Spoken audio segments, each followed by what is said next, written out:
Vamos a tratar a los reactores isotérmicos, es decir, reactores que operan a temperatura constante.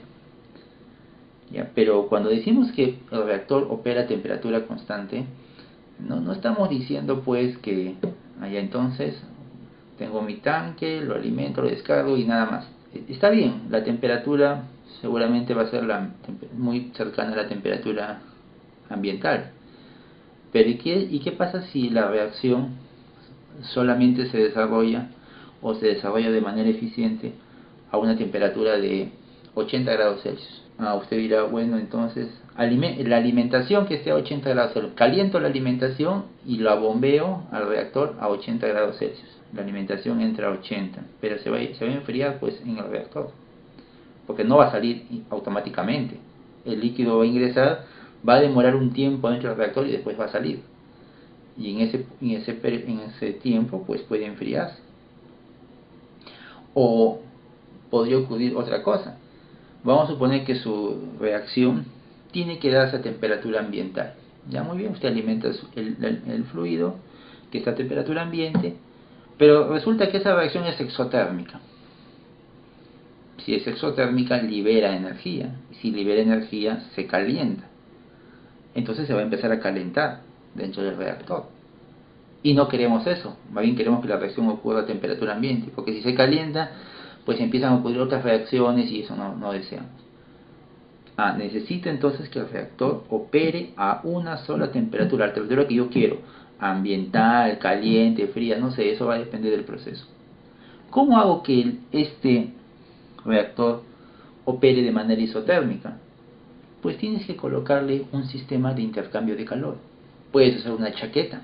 Al reactor se le coloca una chaqueta por donde va a fluir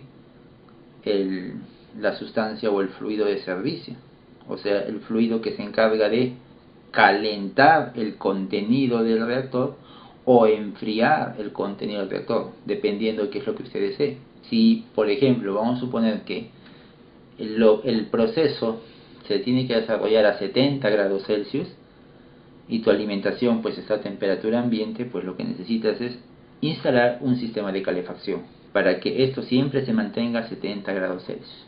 O si la reacción, vamos a suponer, fuese endotérmica y tú alimentas, como es endotérmica, ¿qué va a pasar con el contenido? Va a empezar a enfriarse. Entonces tengo que colocarle un sistema de calefacción para proporcionar la energía y evitar que la temperatura descienda. Las chaquetas puede ser una forma de suministrarle energía al reactor a fin de mantenerlo a la temperatura que uno desee trabajar. Pero colocar una chaqueta no es como quien se coloca una chompa, ¿no? Un abrigo, no es así. No es que tengo el reactor y le coloco al costado una chaqueta, no. La chaqueta ya tiene que ser parte del diseño del reactor, es decir, ya viene fijo al reactor, ya viene soldado al reactor. No es que algo le coloco y ya está, no es así. Las chaquetas ya vienen soldadas, ya vienen construidas con el reactor. En cambio, pueden haber otros dispositivos que no. Bueno, otra forma de suministrarle energía es miren, los serpentines. El serpentín pues es un tubo que se instala en la parte interna del reactor, ¿no? Y por ahí circula el fluido caliente o el fluido frío, dependiendo qué es lo que usted desee. Cuando el reactor es grande, pues el serpentín también va fijo, ¿no? O sea, no es que se coloque y se saque el serpentín como uno quiere, no, generalmente ya va fijo. Pero cuando el reactor es pequeño, ahí sí el serpentín puede ser móvil, o sea, usted podría colocar o sacar el serpentín, ¿no? Cuando son reactores pequeños. Pero cuando es grande es un poco complicado, ¿no? Ahora, es evidente que si el reactor tiene un sistema de agitación, tiene un agitador, pues el agitador no puede tener un diámetro que alcance al serpentín, pues no, ahí va a tener serios problemas. No vaya a pensar también usted que por el serpentín o por la chaqueta, por cualquiera de estos dos, ya va a fluir. Por ejemplo, si yo quiero calentar, agua caliente, ¿no? Y se enfría y sale agua fría, y así caliento el reactor. O quiero enfriar, entonces agua fría, y el agua fría hace que se enfríe el reactor, y obviamente el agua fría se va a calentar un poquito. ¿Ya? Está bien, eso es correcto. Pero no hay que pensar que siempre es así, es decir, entra entra un líquido y sale otro líquido. No, porque también podría ser así. Vamos a poner, quiero calentar el reactor, lo alimento con vapor. El vapor se condensa en el intercambiador y lo que sale es un líquido, el condensado. Toda la energía liberada pasó al reactor y lo calienta. Si vas a meterle un vapor, pues que sea chaqueta, bueno. Aquí sí es más sencillo, el vapor llena todo el contorno de la chaqueta. Esta es la chaqueta, está dando toda la vuelta al reactor. Y el condensado, pues por gravedad se va a ir a la parte inferior y el condensado sale por abajo. Bueno, es lo más práctico, creo yo. En cambio, un serpentín no tanto, porque claro, usted dirá, pero si la toma está aquí abajo, ¿cuál es el problema? Es que esta es una figurita, ¿no? O sea, usted no vas a pensar que esta entrada está acá abajo, ¿no? Generalmente estas dos tomas, la entrada y la salida, generalmente están a la misma altura, y eso es arriba, o sea acá. Es decir que por acá hay un tubo que sube y recién lo saca por aquí arriba. Es lo usual. Porque si estuviese por abajo tendrías que perforar la pared del tanque y eso ya no es apropiado, ¿no? Porque vas a perforar para meter el tubo y para soldarlo. No es un buen diseño eso.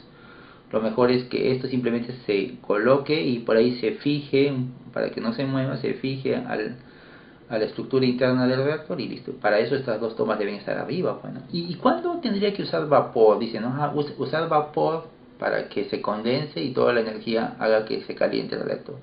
¿Y por qué no agua caliente nomás? Bueno, es que eso depende a qué temperatura quieres llegar. Bueno, si tú quieres que el interior del reactor esté operando a una temperatura, vamos a suponer de 90 o 95 grados Celsius, no le vas a meter agua caliente, pues, ¿no? Porque el agua caliente, ya, agua hirviendo ya, 100 grados, cosa que nadie metería agua hirviendo, ¿no? Agua caliente es 80 grados más o menos.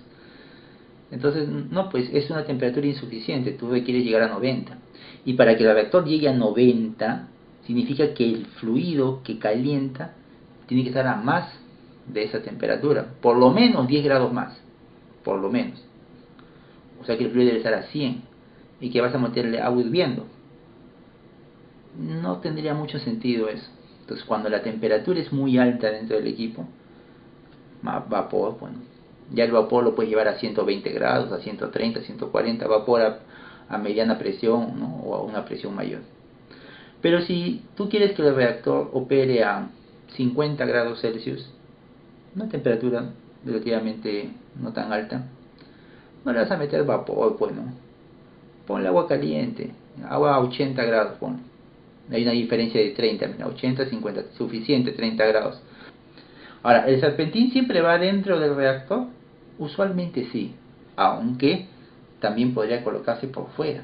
Pero ya cuando va por fuera, no vas a pensar pues que este es un tubo metálico que lo han doblado, ¿no? Y como un resorte está pegado al reactor. No, acá sí es así. Aquí es un tubo que lo han doblado y le han dado vueltas como si fuera un resorte. Aquí sí es así, pero aquí no. Porque se supone que aquí el objetivo es transferir calor, ¿no? Ya, muy bien. Y la transferencia se da a través de un área, correcto. En este caso, el área de estos tubos está en contacto con todo el líquido que está adentro. El líquido está mojando todo el contorno de estos tubos.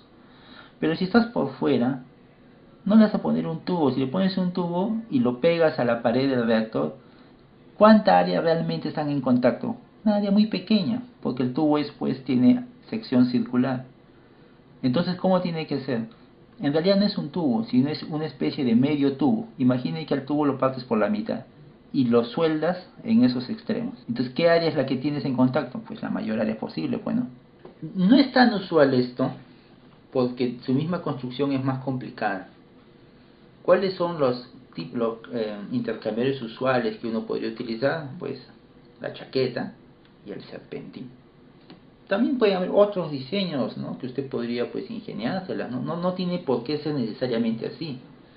Por ejemplo, podría ser de esta manera, mire. Aquí está el reactor de mezcla perfecta. De la corriente de descarga del reactor, una parte de esa corriente se deriva hacia un intercambiador de calor. Se calienta y eso se regresa. Y de esa manera mantienes constante la temperatura aquí. Se calienta o se enfría, depende de qué quieras hacer, ¿no? Esa puede ser una alternativa. Este es un intercambiador externo. Y eso también puede ser útil porque tal vez en algún momento cambias y haces otra reacción, ya no esa reacción a 70 grados, sino ahora que es una reacción a temperatura ambiente, bueno, simplemente cierras la válvula aquí y anulas esto y sigue trabajando, ¿no?